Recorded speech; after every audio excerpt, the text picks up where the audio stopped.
Diversity in the region around present-day Nigeria can be traced back to prehistoric settlers as early as 1100 BC. Archaeologists have found remains of various civilizations there. The different civilizations had their own traditional religions, but during the 11th century AD, Islam reached Nigeria through the Bonu Empire and Hausa states in the north. Christianity came to Nigeria in the 15th century through Portuguese missionaries. Agriculture, animal husbandry, and trade were the main pillars of the economy until the 1400s. The people cultivated their land and grew a variety of crops, for example, yams and rice. Herdsmen migrated with their cattle according to weather conditions, and merchants set up markets along existing trade routes. Much of this changed dramatically in the 15th century when the global slave trade led to chaos in Western Africa. As the need for cheap labor increased, the Europeans paid local people to provide them with slaves. This caused conflicts among the different tribes in the region, who kidnapped members from each other's tribes and sold or traded them to Europeans. The slave trade led to the development of large settlements at Nigeria's ports like Lagos, which soon became a center of commerce.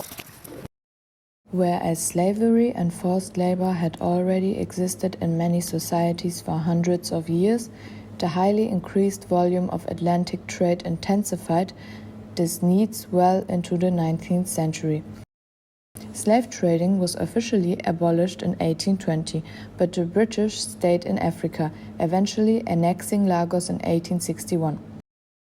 At the Berlin Africa Conference in 1884–85, they secured the rights to navigate the Niger River freely and set up trade to meet the high international demand for goods such as palm oil and rubber. In 1914, northern and southern regions were combined to create the colony and protectorate of Nigeria, which basically lies within the borders of modern-day Nigeria. While drawing the borders, the British paid little attention to ethnic, tribal, or religious parameters. Furthermore, important decisions were made either in London or by the British governor in Nigeria. Many former Nigerian leaders cooperated to help the colonists implement their policies and values. Many aspects of modern life in Nigeria were established under British rule, such as the educational system, the use of English, the introduction of Christianity, and the currency. However, there were always Nigerians who fought for self-governance, and the colonial government could no longer ignore those protests, which increased after World War II. By the middle of the 20th century, the call for independence sweeping across Africa and the decline or fall of other territories in the British Empire led to Nigeria being granted independence in 1960 under a constitution with a parliamentary government. It became a federal republic with a new constitution in 1963. Post-colonial Nigeria. Independence in 1960 did not automatically establish political freedom in Nigeria. The country was still divided into three large geographic regions, inhabited largely by different ethnic groups: the west by the Yoruba, the east by the Igbo, and the north by the Hausa. A series of military coups led to Nigeria being ruled by military regimes until 1979. The severest of these coups happened in 1967, when General Ojukwu declared independence on behalf of 3 states in the east, where the Igbo people were in the majority. The name of the new state was the Republic of Biafra. Because of its economic interest in the oil resources there, the Nigerian government refused to accept the declaration of independence. The tensions resulted in the Biafran War, in which millions of Igbo people were murdered, displaced, or starved to death. The war caught the attention of the media and escalated until the Biafrans were finally forced to surrender in 1970. Nigeria has long been known worldwide for its oil industry. Oil was discovered in Nigeria in 1956 at Oloibiri in the Niger Delta by the petroleum company Shell BP. The first oil rig started to extract crude oil in 1958 and produced 5,100 barrels per day. Only a few years later, Nigeria had attained a daily production level of over 2 million barrels crude oil. After 1960, other foreign companies began extracting oil from the region too.